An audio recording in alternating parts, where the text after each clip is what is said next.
Should be working. Okay.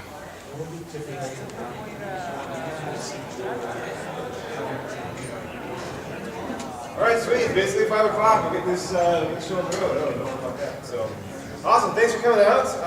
Who was here yesterday? You're awesome. Thank you. I actually have to use this, so we're gonna get here this time instead of out there harassing you. So, anyways, thanks for coming. Obviously, this is Magic the Gathering deck building, so I'm assuming we're all Magic players here. Yeah, awesome. What skill level? You guys build your own decks, or are you pretty competitive? What do you have? Casual. What do you guys back? Competitive. You guys? Casual. Okay, cool. All right, so great. That's good. And then casual, competitive. And you? All right. Well, there we go. Cool. Me too. All right. So this is the deck building master class. We're going for the EDH test. All right. Oh, first of all, who am I? I'm Sean Penrod. I'm the host of the MTG Pro Tour podcast. All right. So what I do is I invite players that make top 8 of a Grand Prix and players that make top 16 of a Pro Tour. They come onto my podcast. We talk about their history of Magic, how they got started, their ups, their downs, the lessons they learned along the way, to make players like us more like them. Right? That's the goal. Kind of bridging the gap between us and the pros. Through that experience, I've been able to rub shoulders with many awesome players. And what we're diving into today is a masterclass that I did with these 3 guys. We'll tell you who they are in just a second. And we basically break down how pros evaluate a meta and build Magic decks. So this is the EDH test. It stands for evaluate, determine, and hypothesize, and then test your doubts. So that's what it is. We will be diving into that. All right, so who are these fine gentlemen? We have AJ Soccer, Michael Majors, and Matt Severa. All 3 of these guys have been in the Pro Tour many times. Michael Majors just a month ago got a job at Wizards, so that's pretty cool. They usually like to pluck out some of the better pro players to go over there and help make new Magic sets. Let's see, between them, they have 12 Grand Prix top 8s, including 4 wins. Right? Multiple Pro Tour appearances, at least 2 top 16 finishes on the Star City game circuit. They have 20 Star City game open top 8s, including 3 wins. So basically, these guys know their stuff. It was really cool. I was able to interview each one of them individually. We did we did videos together, diving into this stuff in more depth, and it was really, really cool. So these guys know their stuff. We'll be drawing from their knowledge and experience. All right, so let's get started. When you're building a Magic the Gathering deck, especially if you're on the more competitive side, you want to kind of see what's going on out there. You want to see what's working. And to do that, there's 3 places that you want to go to. Right? So we have Wizards of the Coast, MTG Goldfish, and Star City Games. So let's go over there and take a look. Oh, and by the way, this will be made available. I'll tell you where to get this afterwards, so you don't have to worry about taking furious notes, whatever. Just sit back, enjoy the presentation, and I'll tell you where you can get a copy of the Deck Building Masterclass PDF at the end of the presentation here. So when you're looking for these decks, the first place that I like to go to is Wizards of the Coast. And I go to Wizards coverage, and I'm showing you this because it's not always intuitive. So, dead internet, perfect. That's okay, because we have backup. So when you type in Wizards coverage, you're looking for this page right here. It's usually the 3rd or so one on Google, but that just might be for me. And so, we're reconnecting. He disappeared. My tech guy, he's going to help us out here. I was here yesterday. I'm here for moral support today. I got out of Magic when Unglued came out. Does anyone even know what that set is? Oh, yeah. Okay, good. You guys know there's a 3rd unset coming out, right? Yes. Yeah. All right, so so where we're at, we are looking at what's good. What you want to do is you want to go to Wizards coverage, and right here you see all these events. You can see all the most recent events, and this is a great place to start to see what is doing well. What formats do people play? Do you play standard or modern or just whatever? All right, cool. Awesome. What are you? What format? So whatever. What format's over here? Okay. Standard. Standard. Just drafting. And drafting. Awesome. You guys? Yeah, standard. Awesome. And you? Same? You're here because they're here? Moral support. Okay, got it. Great. Excellent. Yeah, so we're going to look at mainly standard today because that changes the most. You can still apply these principles to modern and other there's not a lot of competitive stuff, so we'll keep with some of the competitive stuff. Anyway, so in this case, if we look at the most recent standard events, it's going to be this one. So let's see if this works. Boom. Yeah, and so this is just a great place to, Brad Nelson won this one, that's pretty cool. This is a great place to go and see what decks were played. You come and take a look at each deck list, all right? We'll get into that in just a second. The other one I want to mention is MTG Goldfish. When you do a search, this is their homepage. Over here at the top, they have decks. You can hit metagame, and then they break down wins by each format. So over here, standard, modern, copper, legacy. They do have Commander 1v1 because they just split off that format. So we might start seeing some things here. That's pretty cool. And we'll come back to this page in a second as well. And then lastly, Star City Games. So Star City Games on the right side, if you scroll down, you'll see their recent events, you see deck lists. So Star City Games, they'll have, like, for example, right here, you can see Grand Prix, Omaha, which we have pulled up on the wiki site. But obviously, oh man, this is really small. You guys are like, oh, I can't see anything. Okay, great. Anyway, well, Star City Games has their own circuit. So it's also kind of good to get in to see what they have going on that side. And so you kind of want to look at the Star City Games events. There we go. Much better. Thank you. See, tech support. Love it. Awesome. Yeah, so then when it says SCG, that's the Star City Games event, so you can go and click there and see what the deck lists are. Did I do it for all the pages or just what control wise? Yeah. How deep do you go? 200%?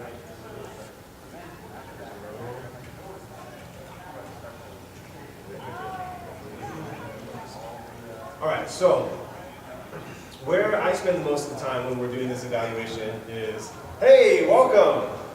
Thanks for coming. Sorry, a little late. You were awesome. Like, you were up on okay. stage with Chris's broadcast over at FanX, and I saw you. Yeah, that's right. But this is like cool. the pan of all the, That's so I'm cool. supposed to be like emceeing all this stuff. Yeah. But I said I need to take an hour so I can be to this panel. Excellent. Because this is what I want to be. Magic is my life. Thank you. What do you play? Are you competitive or casual, or where are you? It's more casual. I played competitive a little bit, but now I've gone back. So I started in the Ravnica block and played for a long time. Then I kind of had to get out of it. Okay. It costs a lot of money. It does. So I got out of it, and then I got back into it. They got me in about a year ago. I'm back Okay, in. excellent. Do you play standard or modern? Standard. Standard. Awesome, that's what we're covering. Perfect. And at the end, I'll give you a URL. You can go get the PDF that they have going along. But where we're at right now is when we're looking at standard specifically, we're going over where to see what's good. And we looked at the Wizard side, we looked at Star City Games, and now we're on MTG Goldfish. All right, and so when you look at MTG Goldfish, we have the standard meta, and what they have over here on the right side, what's cool about MTG Goldfish is you can see this competitive standard league. These are decks that win 5-0 on Magic Online. All right, and this is very important data because Magic Online, there are thousands of games played every single day, right? So the data points just keep coming in. As opposed to Grand Prix, which are every couple of weeks or so. And so you can get a lot of good information seeing what's going on right now by getting plugged into here. So what we're going to do is we're going to start taking a look at decks that did well, like today, for example, versus decks that did well last week, and we want to see the difference. Let me just make sure that we are. Oh, yeah. All right.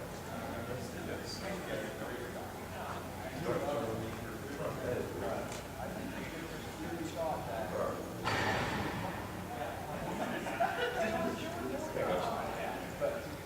All right, so once we identify what's good, once we identify like where to find the decks, what we're trying to look for are the best cards. So let's talk about that before we dive into the decks. So the way that you figure out what the best cards are is there's two different things to look at. One, is the card good in a vacuum?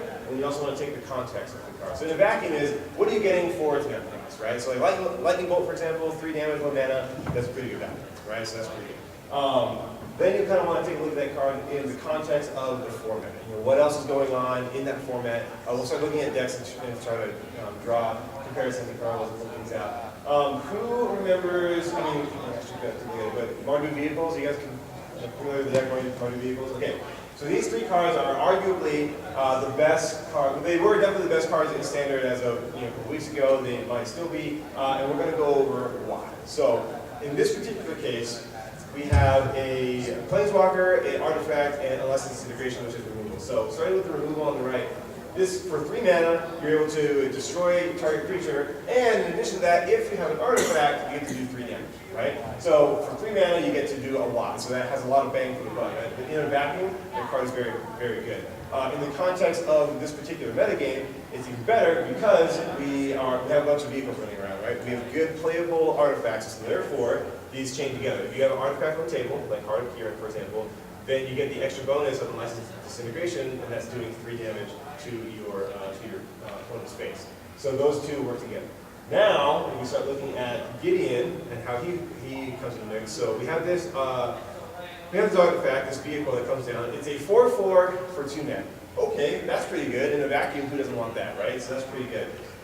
It has flying and vigilance, even better. The drawback is it's a vehicle, right? So you have to crew it. The crew is 3, or you can use a loyalty counter from Planeswalker to crew this guy as well. Okay, so that's where Gideon comes in. Because Gideon can come in, and you can use his loyalty counter to man the vehicle, and then the vehicle can therefore defend Gideon or attack because it has vigilance. You can do both, and so you start seeing that these cards just start working together. Right? You can drop Gideon, you can plus him, and then on your opponent's turn, you can take off a counter to man the vehicle for defense, and then because you have a vehicle out, you can cast Unlicensed Disintegration. If you notice, the mana curve is 2, 3, 4. You can curve right into each one. You can play the Heart of Kieran, next turn destroy one of their stuff, do 3 to the face, next turn play Gideon, man it, and go for the face. So that's what you want to look for. That's what you want to look for. You want to find cards that in a vacuum are good, and then in the context of the meta, have synergies with each other. Alright? Alright, so here's what we're going to do. What you want to do, like we alluded to earlier, is you want to start looking at what's doing good, and look at the differences, look at the changes, what are the trends. So let's hop back over. And it's actually really interesting, because yesterday when I looked at this, there was a bunch of team of energy decks and whatnot, and then today what's funny is that there's a really good mix, and Marty Vehicles is on top. So for this example, we're going to go with Marty Vehicles. So I pulled up Marty Vehicles, just like I randomly picked this one, you can pick any one of these, from today, right? And then I went a week ago, and I pulled the Marty Vehicles from back here, right? So we have those pulled up here. What I like to do, hold on, this. I like to have them side by side.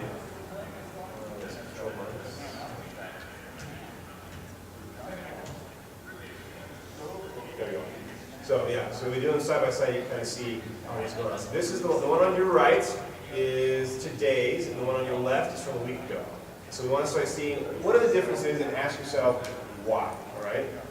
So for example, very first card right here. Look, Walking Ballista. There's 3 of a week ago, and then coming in. There's 3 that were a week ago, and then there's none. Right? None. Wow, none in today's deck. So who here is playing current standard and might have an idea of what's going on? Like, why do you are you familiar? Like, why do you think that is? Like, what's going on that we would drop 3 Walking Ballistas in the last week? I don't know. I don't know. Because I know, for example, Walking Ballista was really popular when the Saheeli combo was around, because you could ping Saheeli and all that stuff. But now that Felidar Guardian ban is So these are kind of discussions that you want to have, right? So if you don't know, right, you can find someone who does, right? You talk to people, you get online, you chat. This is not something you have to do alone. In fact, you shouldn't.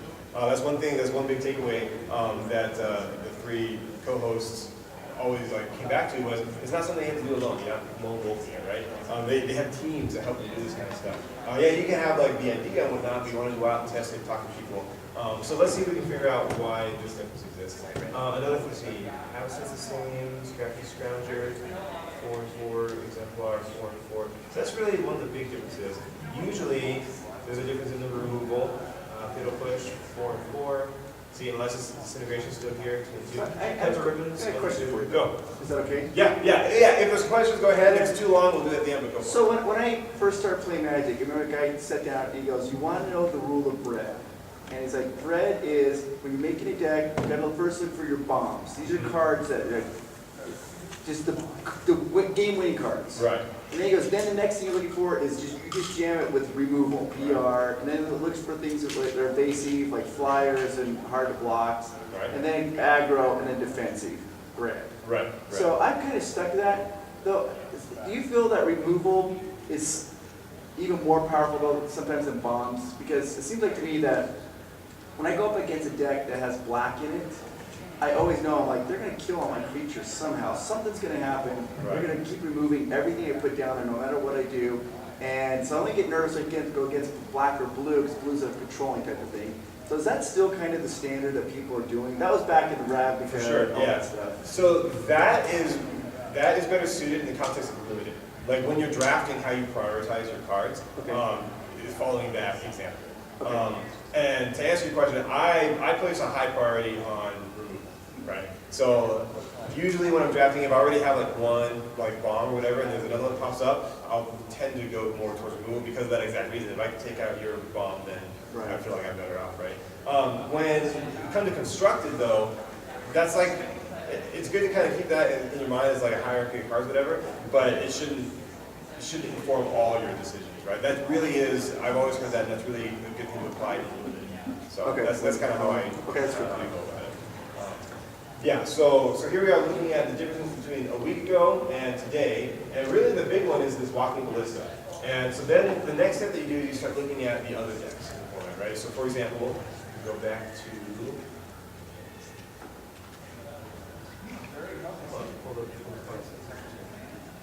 go back here.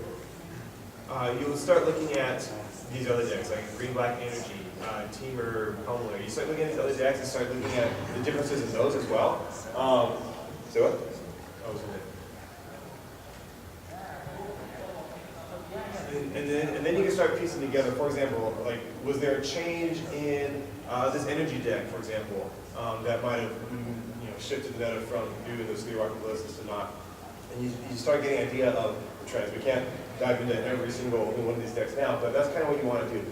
Does it take work? Yes, it does. And if you want to do well in Magic, then you have to put in a little bit of effort, and this is what these players do. They look at the trends. And obviously, when you first get started, it feels like a lot, right? Because there's a lot of decks to track. But as you stay on top of meta, then you're only kind of adding 1 week at a time. Then you start noticing, oh, there's only, then you start noticing week by week the differences and the changes, and you can start piecing those puzzle pieces together. Right, so that's what you're looking for when you're trying to decide like what deck is good and whatnot, is the differences and the trends. Are decks getting bigger? Are they getting faster? It's always easier. So it's always easier to get bigger, right? Like if your opponent is playing, for example, Heart of Kieran, we just talked about as a 4/4 flyer. There is the Sky Sovereign, which is like a 6/5. That's bigger, right? So you'll start seeing in the sideboards a lot of people are playing the Sky Sovereign. Or there's a while Ishkanon, the Graph Widow, that was a 3/5 with reach, so you can block a 4/4 pretty handily. So you'll start seeing creatures get bigger and bigger and bigger. And one thing that we'll touch on a little bit, Matt Severa, his little trick is when decks get really big, he wraps back around and goes under. He goes fast. He'll play like a cheap counter spell or a more aggro deck. And you just kind of have to follow the ebb and flow of standard to kind of keep on top of it. So once you identify the best deck and the best cards and synergies, now it's time to figure out what deck you should actually play. All right? And there's two ways to go about this. You can either play the best deck. You have to find out if the meta is a best deck meta or is a deck or a meta that supports familiarity. What I mean by that is there's sometimes when you can have an edge over your opponent purely by the fact that you have played your deck so much and you know it so well that you get an advantage over somebody who picked up the best deck but hasn't really practiced with it. My bad beat story, I guess, my personal example with this is I went to GP Oakland last year or whatever, and I built the best deck. At the time it was Dark Jessica, right? And so there was like all these Jaces, and it was expensive, so I thought it must be good, and I got the expensive stuff for my birthday and bought the rest, and I'm like, this is it, I have the best deck, I'm gonna go, it's gonna be awesome, and I got destroyed. Absolutely crushed. Because of this familiarity thing. I had the best deck, but players who had been playing their decks longer or were more familiar with their decks beat me because they knew the interactions. They had played against Dark Jessica several times, and even though I had the better deck, they had more familiarity. So the way that you figure out if it's a best deck format or a familiarity format is looking at what counters the good cards. Okay? So if you have those 3 good cards, or whatever the best cards in the format are, look at what counters those. Okay, what can you play to line up against them? What can you counter them with? All that good stuff. And then here's the decision point: is are the best cards still better than their counters, or do the counters give you enough of an edge? And counters don't necessarily mean counter spells; it just means bigger creatures or anything like that. So do the counter cards give you enough of an edge over the best cards, or are the best cards still superior? If the best cards are still superior, then it's a best deck format. You should pick up the best deck and just play that and get familiar with it. If not, then you can play one of these other decks. It's still tier 1, but still play one of those other decks and just get really, really, really familiar with it, and you'll be able to outclass those bigger decks. Now what's really cool is this full circle concept. So sometimes you'll see a deck that does well, and then next week there's a different deck, and then a different one, and then a different one. And then a few weeks later, deck A is back on top. And it's pretty much the exact same list as it was 4 or 5 weeks ago. What's happening is that they just kind of keep iterating themselves in a circle, right? And you can be anywhere on that circle, and you could pick up deck A, for example. Let's say you pick up deck A 3 or 4 weeks later. You might be either 1 week behind, or rather, you might be 1 week ahead of its time and 3 weeks behind. So you're just playing like an old deck at that point. It's really interesting. The point I'm trying to make here is when you're playing a deck that is in that cycle, it's the difference between having a top 8 and being a finalist at the deck. So you'll see like these really good players that they're having a deck, and you're like, why are they playing that deck? But the list is almost exactly the same as it was 3 weeks ago, but they're in the top 8. But if you go and you look at the finalists, you'll notice that they might be playing a similar build, but they've actually done the effort to tweak 1 or 2 cards here and there. And so kind of keeping on top of that circle and watching where it goes is the rock, paper, scissors of the standard. So you just keep that in mind. You might have a deck that you could be playing something that's like 1 week behind, or rather 1 week ahead of its time, and 3 weeks behind. But it's still, it's still a good deck, so it's kind of fun to watch that. I have this comment about that. It seems to me when I'm playing, I guess they call it net decking, where you look on it, you find that deck. Yeah. And I'm guilty of this. I find that deck, I'm like, this deck is killer. Yeah. I construct that deck, get the cards for it, then I go play, and I get destroyed. Right. Because I'm still behind the curve, because the really good players, they're familiar with it. They know how to counter it, they know what to do with it. Exactly. So I'm like, darn it. So then I have to start thinking ahead of the curve. Exactly, and that's exactly what they do. Like, so there's nothing wrong with net decking. Net decking is simply going online and getting the deck lists, right? I mean, there's been a lot of work. Like the list that we saw for Magic Online, like I said, there's thousands of iterations that go into those plays, and so those decks are pretty well refined. So there's nothing wrong with taking it. However, if you just take what worked last weekend, you are going to be 1 week behind, and someone else is going to have the tech that they need to beat you. And so what you want to do is you want to take that deck from online, but then do this analysis and then make your own changes. And we'll dive into it in just a second here, but even just a 1 card change can make a big difference. This is a matter of looking at what's going on and talking with other people, figuring out, are decks getting bigger or faster, and making the decision of what to put in and what to take out. All right, so when you're building it, yes? Is there a resource to see what's been banned and what's not, so that you know what's current? Yes, there is, and I'll pull that up in just a second. So yeah, there is a ban list for each of the formats, so we can take a look at that.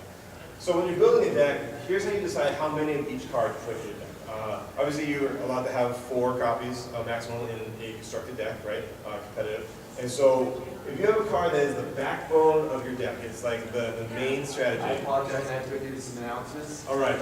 This is awesome. Awesome. I will find you and we can chat more. I'll make sure you get the PDF. I would love that, thank you. Okay, sounds great. I was thinking. Not a problem.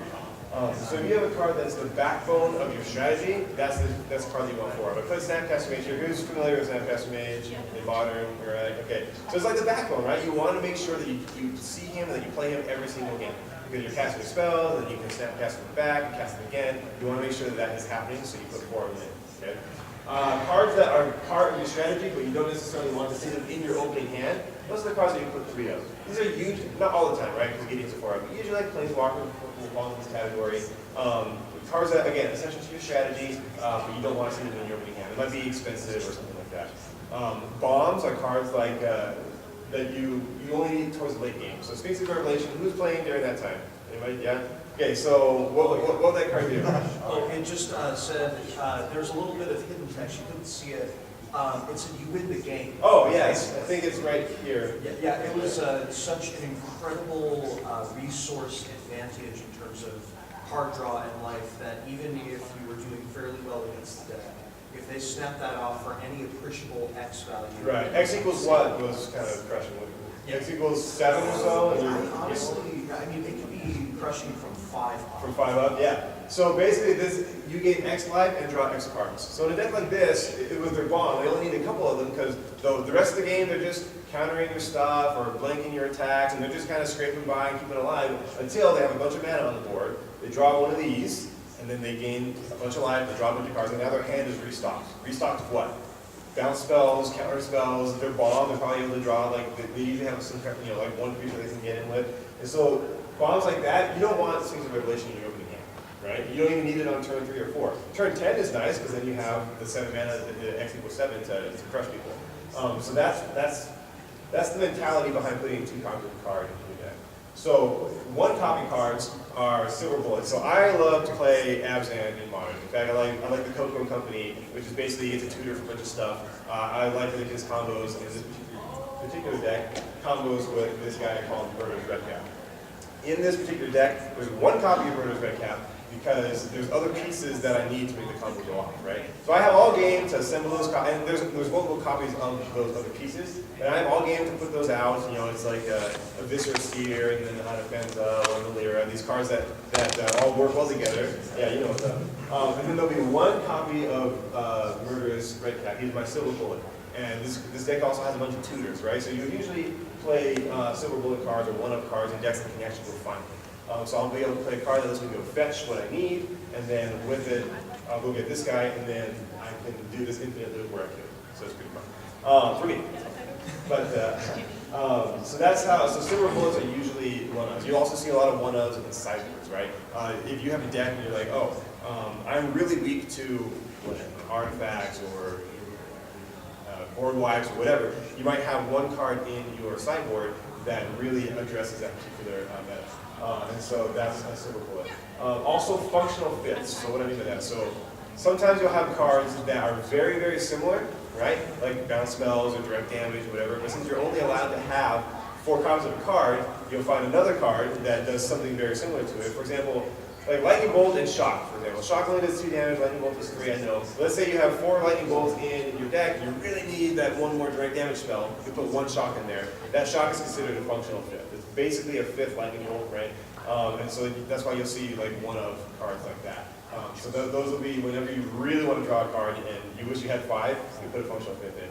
Usually counter spells, direct damage spells, those are the ones that you'll see most of, like functional fits, because creatures are fairly unique. So there you go. It's 4, 3, 2, 1. Backbone cards.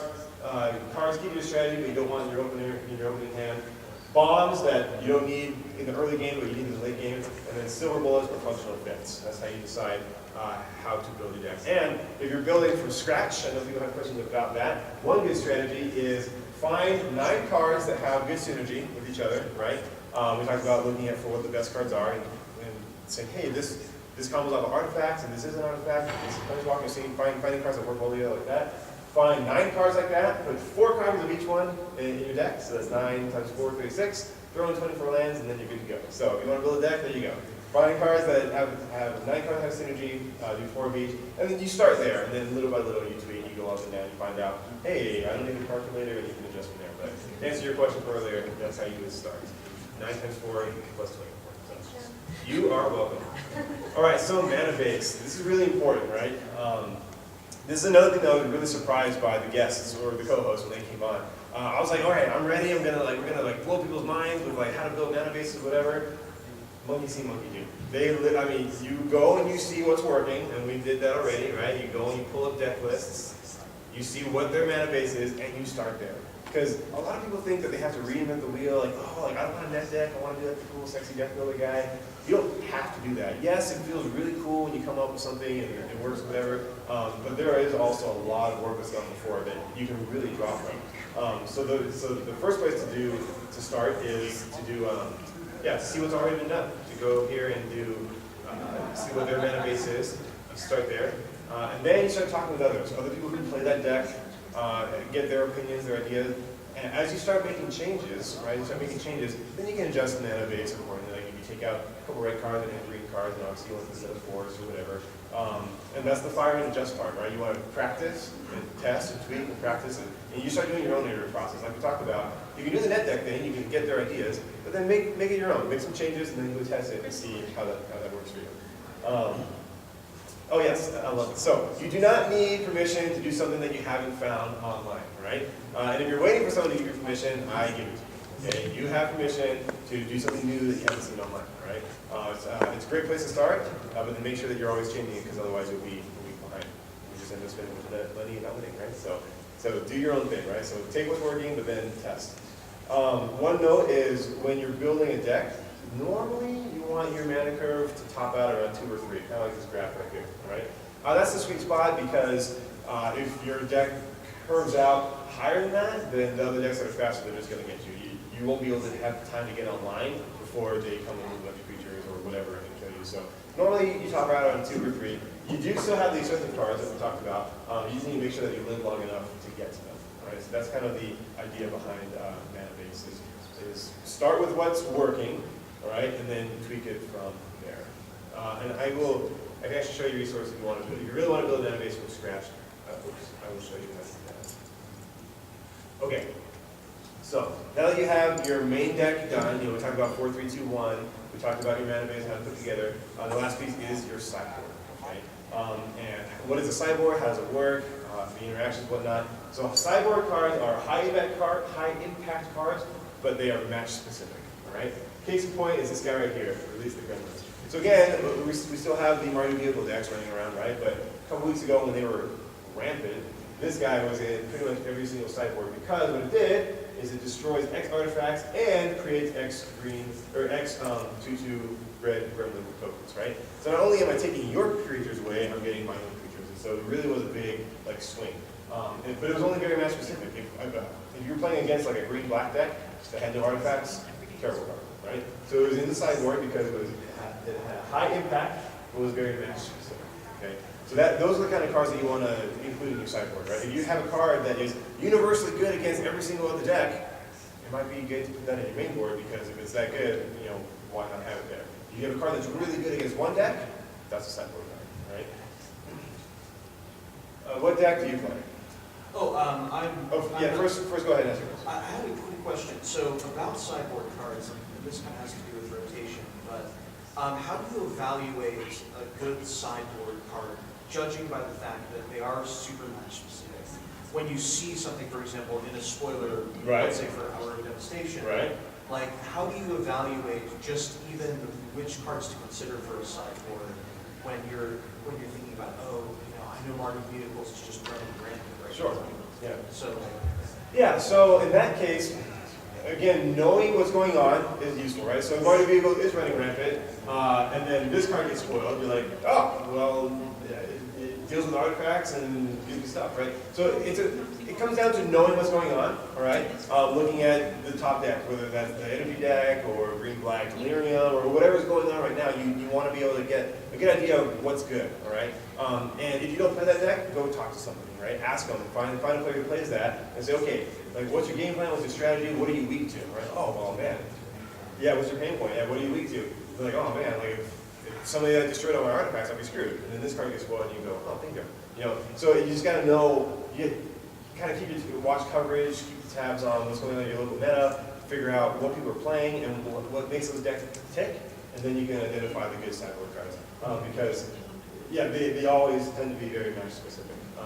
So, like, for example, like, now there's like a bunch of graveyard stuff, right? So if there was a graveyard hate card, then you're like, oh, that's probably good against a graveyard strategy. And so, exiling graveyard, for example, would be really nice, or right? like a Brave, for example, is like a really good example. Exactly. Oh, it deals with artifacts and creatures, so it's Exactly, yeah. Or like the mango horn. There was that green mango horn, right? So like Mario Beagles was a really big thing, and then this mango horn card got spoiled because when you play it, you get to destroy one of their artifacts, and then all artifacts get better with tap, and so it was just really. You see something like that, you go, oh hey, like that might be a good sideboard card, if not mango card. So that's that. When you're sideboarding, what you want to do is something called changing the dialogue, and that is basically. It changes how your deck interacts with the other decks. So for example, if you were playing like a super fast aggressive deck, a bunch of 2/1s and 2/2s, or like goblins that are going in or whatever, you would expect your opponent to side in like a board wipe or something like that because they want to stay up. They need to stay alive. This really came home. The guy who taught me Modern, my friend Will, he always played burn. So he started out with red, and then he did red-green. I think he finally settled on red-white. But he was this player. He would just swing in with all these little goblins and kind of get me super fast or whatever. And so I started playing, one of my sideboard cards would be like Anger of the Gods, for example, that did 3 damage to all creatures. So it's like, okay, you can build up all your guys, I'm just going to nuke them all, right? So changing the dialogue in this case is, when we went to sideboard, he would take out all of his weak creatures, all his 2/1s and 2/2s, or at least as many as he could, and he would put in creatures with 4 toughness, right? Because knowing that I was going to bring in a board wipe that did 3 damage, he just basically blanked he blanked my sideboard decision. He changed the dialogue of the game. I was expecting to fight a aggro deck, and now it was a more slow mid-range deck. And he still had a bunch of burn cells and stuff like that. And that's what it is. If you can, it's basically predicting how your opponent's going to sideboard, and then sideboarding against that versus sideboarding against what you saw in the first game. Because if you sideboard against what you saw, then they'll probably take the stuff out, and then you're behind, right? So that's what changing the dialogue is making decisions based on what they're going to do. And yes, you can get super meta. Like, there are times that people are like, okay, I'm playing Mardu vehicles. I'm expecting you to bring in release the gremlins, which means I should take out my vehicles, because if I take out my vehicles and you release the gremlins, now it's a dead card.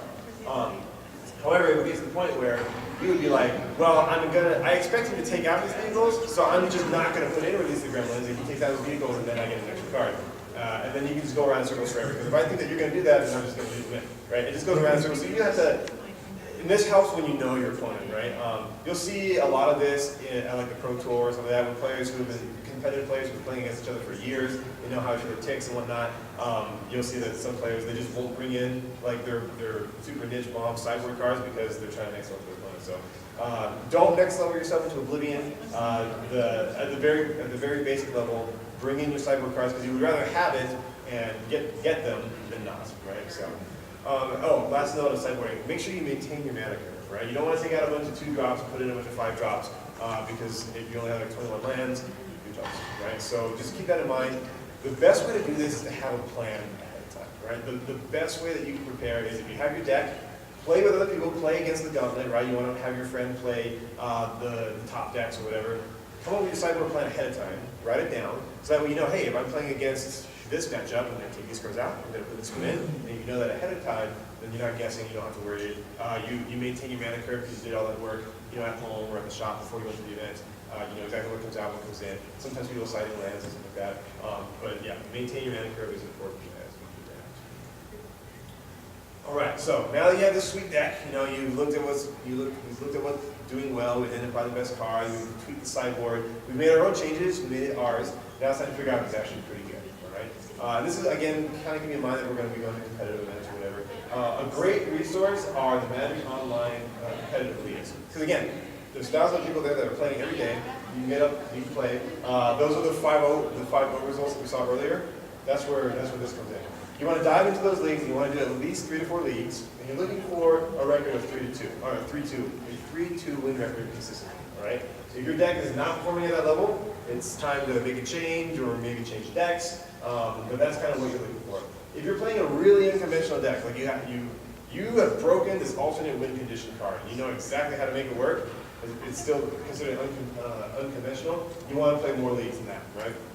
The more unconventional your deck, the more leagues you want to play. So you're still looking for that 3-2 record. And if you don't get that, what do you do? All right? When do you scrap the deck? When do you move on?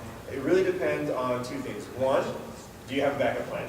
Do you have another deck that you're familiar with? Let's say you play deck A all the time, you know it backwards and forwards, but hey, this tournament, I really think deck B is going to be good. You go and you start playing with deck B and it doesn't really pan out how you like it, you're like, well, at least I can always go back to deck A because I know that one really well. The other factor is how close are you to the event that you're going to, right? If you invested all this time playing deck A, for example, and you don't have a backup, and now the event is 2 days away, you probably just stick with deck A because you're not going to you don't have the time that you need to practice with the other deck to get good at it. So yeah, so keep in mind how close your event is, and then if you have any other decks that you are really familiar with. A good rule of thumb is about a week out, you should kind of have your deck locked in. So again, let's have a good backup. Hedging. This idea is, in your playtesting, sometimes you'll find, oh man, like I have 2 cards that are very similar, but I don't know which one to play. They could be 2 similar types of removal. For example, Shock and Fatal Push, for example. These are rules that we use right now. And depending on the meta, there might be times that Shock is better and Fatal Push is better. And if you don't really know, just do a 2-2 split. All right. So put 2 of each in your deck, play it out, and see which one performs better. Sometimes you'll keep the 2-2 split in your deck, and then you just have like the 2 other ones in your sideboard, and that's kind of how you do it. That's called hedging when you do that split there. All right. So one thing to keep in mind is like new tech. So we talked about this already, where you want to do the net deck thing, where you kind of get ideas from what's doing well, and then you want to add something that's your own. Like you want to do your own thing. Does anyone have any experience of that, like doing their own thing? Want to share and tell us the story of whether it was awesome or not? No one's ever done their own thing in Magic. You always just play net decks. Tell me. Only no. That's your own thing. You only do no. Okay. I remember back in Richard Rabbit had their standard. I saw that the blue-white deck, the blue-white control deck was really interesting, and I actually formulated a deck that was able to kind of take out the REW decks that were running around back then, Okay. and also prey on that deck by doing Salt. Okay. Excellent. Excellent. Did it work? Yeah, it worked out pretty okay. I mean, like, it didn't work out amazing, but Yeah. it worked out okay. Worked out okay. And when you do your build strategy, have you had experience or have you had success with that? Does it work or? It's sometimes completely custom out, and they never deal with single point damage, just Sometimes having yes. a similar deck out. Yeah. And sometimes it takes way too long, they have way too many counter spells, and then they shoot. No, not just counter spells, but they're gonna shoot. Right, get through. All right, so yeah, so you're in a position where there's some more tweaking, some more things that you have to do to. And some metas, especially when you're doing constructed, when you're playing CAD it was different, but if you're doing like competitive constructed, there's some metas that really support or that can support milling and some that don't, right? So you just kind of have to figure that out and play around. But that's good. It's good that you try your own thing and figured it out. What's really cool is kind of seeing what the changes are, like we talked about earlier, and then asking why. It really comes back to figuring out, okay, what's the purpose? Like the biggest example I've already mentioned was the Ishkanon. Like when you're looking at this progression of these decks, this green-black deck, all of a sudden there's like this 3/5 spider. You're like, why is there like 2 3/5 spiders in this one deck? And then you realize, oh, it's because of the market carrying. You know, and so you want to ask this question. Look at the top decks, look at the pros, look at what they're doing, and ask why. Like why are they, hey, and they're all pretty well accessible on Twitter. You just say, hey, why did you make this change? A lot of them like write a lot of articles, and they're pretty accessible. You can just ask questions, and they're pretty good at answering. You can try and learn why is this card in this deck, what is it doing. So I love this quote. AJ said, winning strategies only stay ahead if they anticipate the answers their opponents will bring and adjust based on that, right? So if you're just making changes, hello, welcome. So if you're just making changes without really considering what your opponents are going to do, you're going to get run over, right? So basically, look at what's doing well. Think, okay, how are people going to be beating these decks, because these are the decks that are doing well, and then make your changes based on that. You have to kind of be one step ahead. And that's the idea between, or that's the idea behind looking at those changes, asking why, and then making your adjustments based. Okay, so we're pulling into the home stretch here. Perfect. We'll have a few minutes of questions afterward, and we want to look up the band stuff and then mana bases from scratch. We'll do that at the end. So keep in mind, we've actually seen this the last 2 standard metas. 4-color decks will take a while to evolve, all right? So at the beginning of Either Revolt, there was not a 4-color Sakili deck, right? It took a while, and then it came out, and then it was, once it was refined, it was dominant. It was just big, right? And right now, remember, there's this Teamer. It's called Teamer Energy, which Teamer, means 3-colored, but you can see that it is actually 4 colors. And we're right here at the end of the Omnicat standard format. I mean, the pre-release is today, right? So we get new cards next week. And here's this 4-color deck that's doing well. It's 22% of the meta right there, right? So 4-color decks usually take a while to come out. That's just because there's more moving parts. It takes the machine of Magic Online a bit longer to crack it. And on that note, Magic Online decks, you'll see less change in them. Because there's so many iterations that are going, they're usually pretty well established. Yeah, they get them locked in pretty good. Meta games are an arms race. We talked about getting bigger and keep is an arms race? Is an arms race in the sense that you always have to be ahead of what's going on. You can't just be passive and thinking, oh, I'm just going to take what worked last week because it's not going to work this week. And I love this. So a lot of people complain, oh, like standard is stale, it's solved, there's only 2 or 3 decks. Like when you talk to the pros, they don't think that. It's not stale, it's not solved. There could be it could be a 2-deck format, and they are finding these smallest little hairs in there to play around with, making 1-card changes. And it's hardly ever stale or solved. There's just more depth to it that you might be missing. This is something that gives me a lot of hope with these. Michael Majors, he says, deck building is a skill that can be learned, all right? It's not you're either born with it or you're not. You can learn it. It might take some effort, right? Like it takes time to go and look at these sites and do the research and ask people and talk and test and whatnot. But it can be done. As you do more and more of it, you get more familiar with it. You can get a feel for what's doing well and what's not. So you can learn this skill. So that's really cool. All right, so this is the deck building masterclass. You can get pretty much everything that we talked about. Say what? I am? Where? Oh, master. Don't copy this. There's a T right here. Master class. Master. So deckbuildingmasterclass.com. And there's a free PDF. You guys can go and you can download it. It goes through pretty much everything that we just talked about. And then there's the videos that accompany it. And if you want, you can use the code SLGC17, Salt Lake GameCon 17, until the end of the month. And you'll get 17% off the videos that accompany this. But the PDF is free for everybody. And you can go to deckbuildingmasterclass.com to get the PDF. So real quick, let's pull up the ban list and then the man up to scratch list, and then we'll have a few minutes for questions. So, quick Google search will tell us. I just do the MTG ban list. And you'll find it. There's a ban list for each format, but you know whatever format you're diving into, pull it up right here. So in standard, these are the banned cards in standard. So as long as you build a deck that does not have those cards, you're good to go. Right there. And then modern. Say again? They do the banning announcement after each Pro Tour, so there is the possibility of a ban having like 4 times a year. Sometimes they do an emergency ban. It's uncommon that happens. Yeah, if it's like a really broken card, they do an emergency ban. But yeah, so but normally it's 4 times a year, but do it right after a Pro Tour. So those are standard, modern, slightly longer, but that's because the goals are set. If it's unhealthy for the format, right? So what that means, for example, this guy, Pelodon Guardian, it was a 2-card infinite combo that could be pulled off on turn 3. And so they're like, okay, that's not good. And they let it ride for several weeks. And like week after week, there were other decks that were coming out, and some did well, some didn't do so well, but nothing like actually.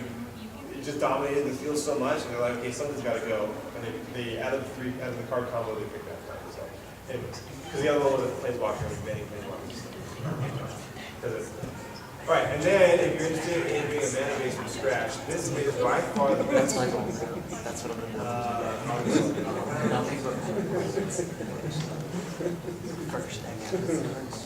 So on Star City Games, they have an article called doing a bunch of eggs.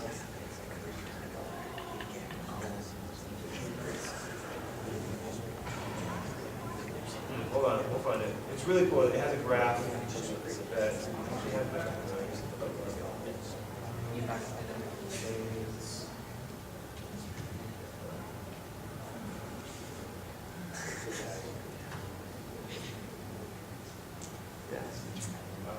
it was like forever ago. So.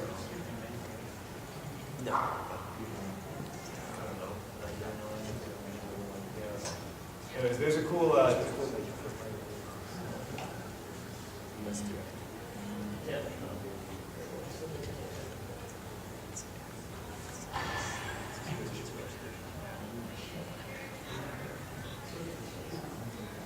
Yeah. Well, hopefully it'll light up. Here, I have it in there. Oh, wrong one. Hold on. Okay.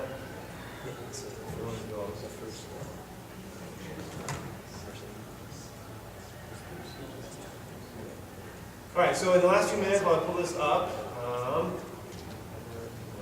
you have any questions? A few minutes, I can fill it like 1 or 2 before we go, and then I'll pull up the graph for you, right? Or the chart for you, right?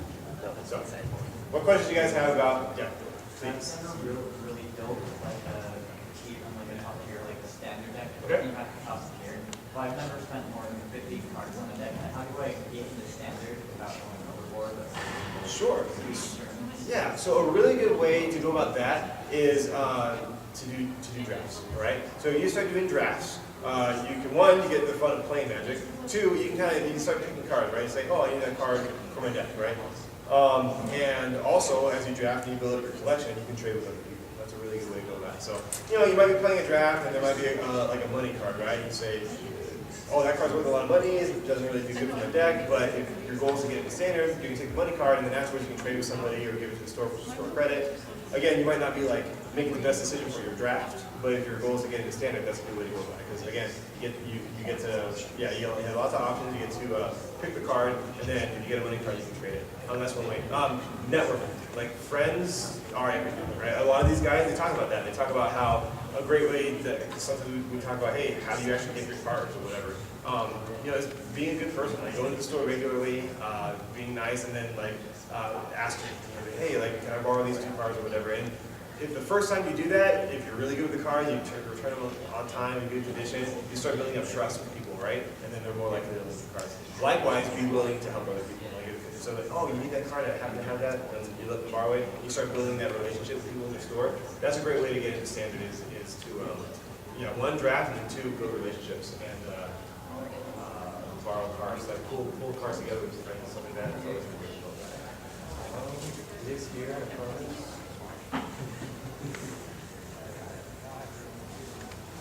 There it is. There you go. All right. So here's the graph I wanted to show you.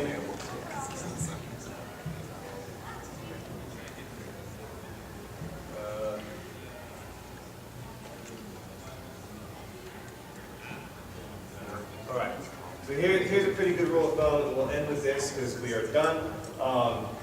That's how you can do your mana base from scratch. Basically, you want to look at the number of cards in your deck that cost 0, 1, or 2 mana, and depending on how many of those there are, will determine how many lands you should have. All right. So if you have a really fast deck where you have 32 or more spells that cost 0, 1, or 2 mana, you're only going to need 20 lands. And you just kind of keep breaking it down from there. And that's a really good place to start. And then from there, you have to figure out the ratio, stuff like that. So. Anyways, there you go. That is Magic the Gathering deck building. That's the EDH test. Evaluate. So take a look at what's doing well. Determine why they're doing well and what's going on. Hypothesize what you think will do well next week, and then test. Put it together. You can proxy. You don't have to go out and buy every single card. That's another thing you can do is you can proxy them, figure out what you like, and then go out and buy them. I would like to say test before you invest. And that is how you build a Magic the Gathering deck. So thank you so much for coming in here and joining me today.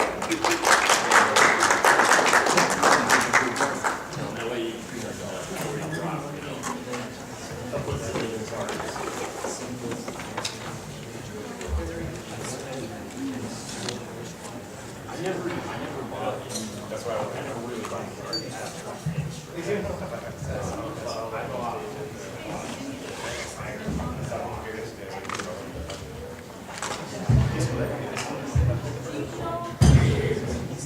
Tell